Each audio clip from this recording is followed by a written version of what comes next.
안녕하세요. 제가 이 집을 구하려고 신한은행에서 전세대출 7천만 원 정도 받았었거든요. 그래서 제가 무소득자여도 오피스텔을 구했었는데 물론 7천만 원 갖고 그런 건 아니었고, 그래서 그 전세대출 받았던 과정을 같이 공유를 해보면 좋을 것 같아서 이렇게 준비하게 되었습니다. 그러면 같이 가볼까요? 저는 처음에 제가 알아봤던 거는 허그 전세한신 대출이었어요. 저희 아버지가 아시는 뭔가 창고 직원분이 계셔가지고 그분한테 전화를 했죠. 이 대출이 있는데 이거 좀 괜찮은 것 같다. 이거 괜찮냐? 이렇게 말씀을 드렸더니 이거 괜찮다. 근데 이게 대출 받기가 되게 어려울 거다. 이게 되는 집이 많이 없다. 그래서 이 대출로 집을 구하기가 정말 힘들 거다. 이런 식으로 말씀하셨어요. 왜냐면 이 허그에서 하는 대출이 보통 은행에서 하는 것보다 되게 보수적이에요. 깐깐하다고 하나? 그래가지고 그 조건에 맞출 수 있는 집이 많이 없다 이거죠. 그래서 이 대출은 안 알아봤으면 좋겠다. 약간 이런 식으로 말씀을 하셨어요. 근데 창고 직원분이 그렇게 말씀을 하시니 저는 오케이 하면서 이제 그럼 다른 대출을 알아봤죠. 그래서 막 이제 알아보다가 그때 제가 봤던 게 카카오 전세 대출이었어요. 이걸 왜 꽂혔었냐면 우선 카카오에서 무소득자한테 7천만 원을 해주는 거였는데 비대면 대출이었어요. 그래서 서류도 되게 기본적인 거 2개만 필요했었고, 주민등록증 이런 거 그런 것만 필요했었고, 그 은행 대출을 받게 되면 은행에 되게 자주 가게 되는데 그게 하나도 없으니까 되게 좋았죠 저는. 그래서 저 이제 부동산 가서 카카오 전세 대출 받을 거다 하면은 다들 아세요. 요즘 부동산 젊은 분들은 다들 아시더라고요. 그래서 그거에 맞는 집들을 다 보여주시는데 제가 이 집을 꽂혔어요. 지금 살고 있는 집이 꽂혔었는데 이 집이 신탁 등기를 한 집이었어요. 여기서 이제 문제가 생긴 거죠. 왜냐, 카카오는 비대면 대출이어가지고 신탁 등기를 하게 되면 특 계약서에 특약이 추가가 되는데 비대면 대출이라서 그게 조금 계약하기가 어렵다 이런 식으로 부동산 중개업자분이 말씀을 하셨어요. 부동산 중개업자분이 지금 여기 살고 있는 오피스텔 다른 분들이 다 신한은행이나 광주은행에서 그 대출을 받으셨다. 그분들 중에도 이제 무소득자에 7천 받으신 분들도 계신다 이렇게 말씀을 하셨어요. 그래서 알겠습니다. 그러면 이제 하고서 저는 이제 신한은행을 갔죠. 그러면 여기서 신탁 등기가 정확히 뭐죠? 라고 말씀을 하시는 분들이 계실 텐데, 신탁이라는 게 보통 이제 집주인분이 현금이 많이 없잖아요. 현금 이렇게 평소에 갖고 계시는 분이 그렇게 많지는 않을 거예요. 그래서 부동산이나 건축 회사에 신탁을 하는 거죠. 믿고 맡길게 이렇게 하면서. 그러면 이제 원래 집주인은 위탁자가 되는 거예요. 그럼 이때 제가 법적으로 권한이 없는 위탁자와 계약을 하게 되면 나중에 이 집이 문제가 생겼을 때 이제 조금 복잡해지는 거죠. 그 과정이. 신탁 등기가 있는 집은 되도록이면 집 계약을 하지 마라. 집 등기부등본 떼보면은 각구에 신탁 등기가 다 써있거든요. 그래서 그 계약서를 봤다 하면은 저는 이 집 아니겠습니다. 약간 이런 식으로 해야 되는데, 그럼에도 제가 이 집을 계약을 했던 이유는 무엇이냐. 이 집이 그 허그 보증보험이 되는 집이었어요.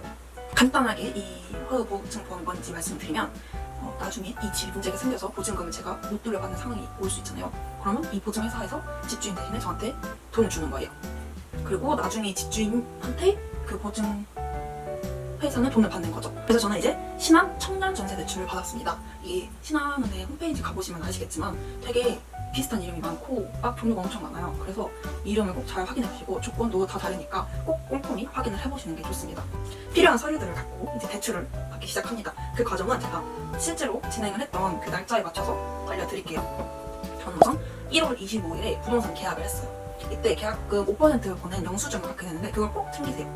그리고 주민센터에 가서 확정일자를 받아야 합니다. 이 확정일자를 받아야 하는 이유는 나중에 또 집 문제가 생길 수 있잖아요. 그러면은 이 확정일자를 받은 순대로 돈을 받게 되는데 내가 이제 순위가 밀려날 수 있는 거죠. 늦게 받거나 하게 되면. 근데 요즘에 코로나 때문에 주민센터가 문을 일찍 닫습니다. 그러니 이제 조금 계약을 빨리 한다거나 그렇게 하시면 좋겠죠. 그래서 저는 다음 날에 갔어요. 결국엔. 그래서 1월 26일 이제 각종 서류들을 챙겨서, 그리고 어제 받았던 5% 계약금 보낸 영수증을 챙겨서 신한은행으로 갔습니다. 거기서 7천 정도 대출을 받았는데 왜 1월 26일에 했냐 하면 그 잔금 치르는 날 있잖아요. 그 잔금 치르는 날 최소 2주 전에 은행에 가야 합니다. 은행에 가서 대출 신청을 받아야 돼요. 왜냐? 은행 가서 저 대출 받고 싶습니다. 그래서 알겠습니다 하고서 다음날에 띡 하고 돈이 나오는 게 아니기 때문에 최소 2주 정도, 보통 한 3, 4주 정도 전에 가야 이 집이 오케이 약간 이렇게 하면서 은행에서 이제 대출 오케이 사인을 해주거든요. 제가 그때 은행 창구 직원분한테 줬던 거는 추후에 그 은행에서 인대인하고 연락을 해서 집이 이게 문제가 없는지 맞는지 확인 절차를 할 거다 이렇게 말씀하셨어요. 그래서 실제로 하루 이틀 정도 뒤에 은행에서 오셔가지고 확인을 했다고 했었고요. 그래서 그 다음에 전입신고 전까지는 그 신한은행 통장을 만들어야 했어요. 제가 신한은행은 처음이었거든요. 그래서 만들어야 했던 건지 아니면 원래 대출을 받으려면 주거래를 함에도 그 통장을 만들어야 하는 건지는 잘 모르겠어요. 거기 통장 안에는 11만 원 정도가 필요하다고 해요. 자, 이 11만 원은 그건 뭐냐? 대출하는데 들어가는 비용이었어요. 인지세가 7만 원인데 은행 50%, 저 50%해서 3만 5천 원 하고 보증료가 6, 7만 원 정도 해서 대충 한 11만 원 해서 10만 원 정도 그 통장에 넣어놔라. 그래야 나중에 문제가 없을 거다 이렇게 말씀을 하셨고요. 네, 그리고 6개월 동안 변동금리가 적용된다고 해요. 이게 무슨 말이냐? 제가 2년 동안 대출을 7천만 원을 받은 거잖아요. 거기에 대해서 이자를 내야 되는데 6개월 동안에는 9만 원 정도 냈어요. 근데 7개월부터 12개월 이때까지는 이제 또 금리율을 다르게 적용을 한다 이거죠. 시장 그 시세에 맞춰가지고. 그래서 총 4번이 바뀝니다. 2년 동안. 2월 16일에 통장을 개설했어요. 왜냐면 저는 2월 19일에 잔금 치르고 전입신고하는 날이었기 때문에 그냥 슬슬 가서 통장을 개설한 거죠. 그리고 2월 19일에 잔금 처리하고 이사하고 전입신고를 그날 꼭 했습니다. 꼭 그날 하셔야 돼요. 꼭 그 당일에 하셔야 됩니다. 저희 집이 신탁 등기라고 했잖아요. 그러면은 신탁 등기가 말소했다는 말소득 등기 접수증을 전입신고날에 줄 거예요. 이거랑 그 집에 대한 등기부 등본을 은행 가서 제출을 하셔야 됩니다. 은행도 요즘에 빨리 갔기 때문에 모든 그날 일정, 이사 같은 일정을 호다다닥 그냥 오전부터 빨리 하신다고 생각하시면 될 것 같아요. 전세보증금 반환보증을 제가 4월 8일에 신청을 했죠. 왜 4월 8일에 했냐면 그 부동산에서 연락이 왔어요. 이제 그거 보증보험 신청해도 된다. 네, 이게 꼭 의무는 아니거든요. 근데 불안하면 하는 거예요. 그래서 저는 불안하니까 했죠. 초세금 날리면 어쩔까. 그래서 불안하니까 했고 1개월 이내에 발급된 서류만 유효해요. 그래서 이 서류들을 갖고 은행을 가시면 됩니다.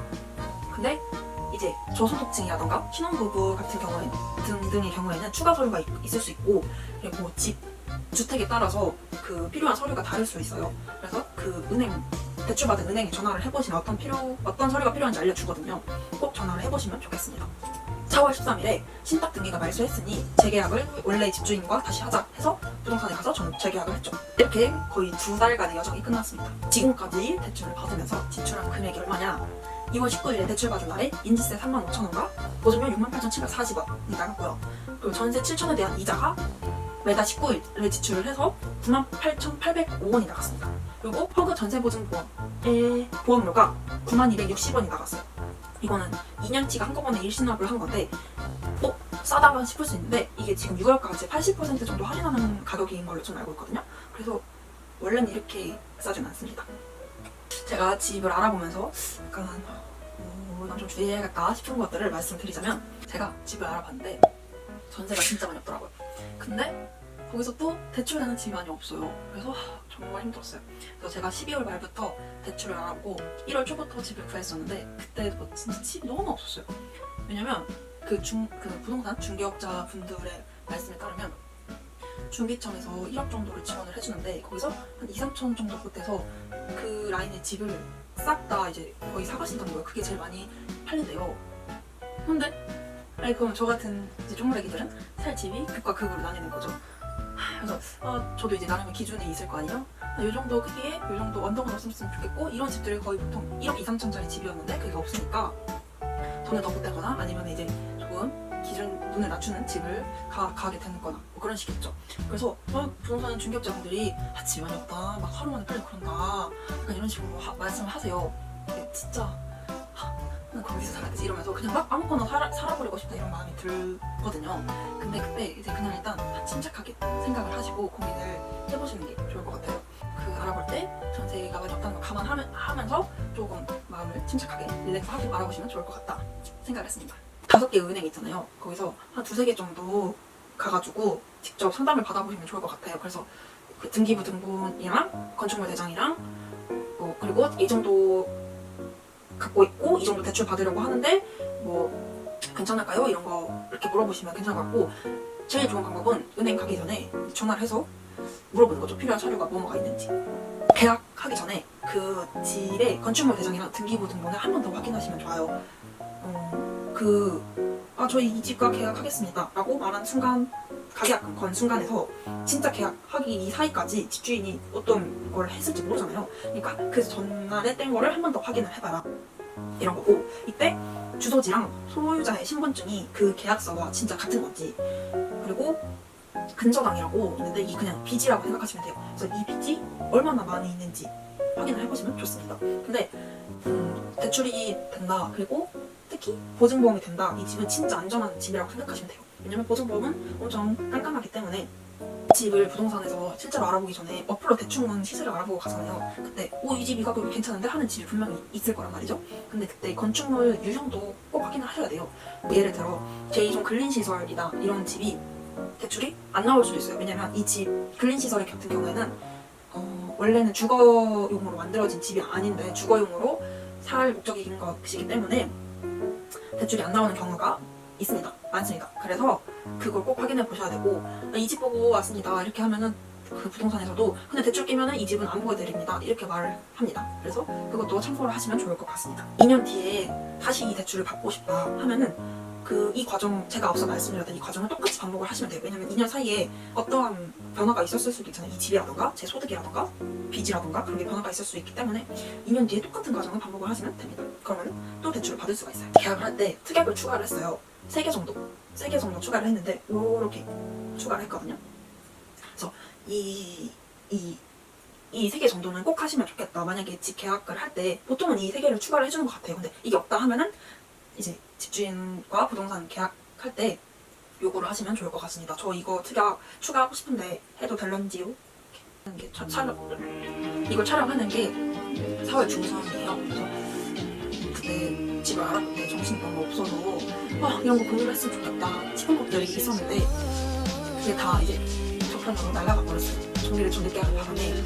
그래서 제가 조금 많이 정보를 못 드린 것 같아서 혹시 제가 말한 것 중에 이런 거 알려주시면 좋겠다 하는 분들 댓글을 달아주시면 제가 답댓글을 꼭 달아드리겠습니다. 그리고 제가 말씀드린 것 중에 이런 게 추가적으로 있다 아니면은 이런 거는 잘못된 겁니다 하는 것들이 꼭 있으면은 댓글로 다른 분들 볼 수 있게 꼭 달아주세요. 그러면 저는 이번 영상을 마치도록 하겠습니다.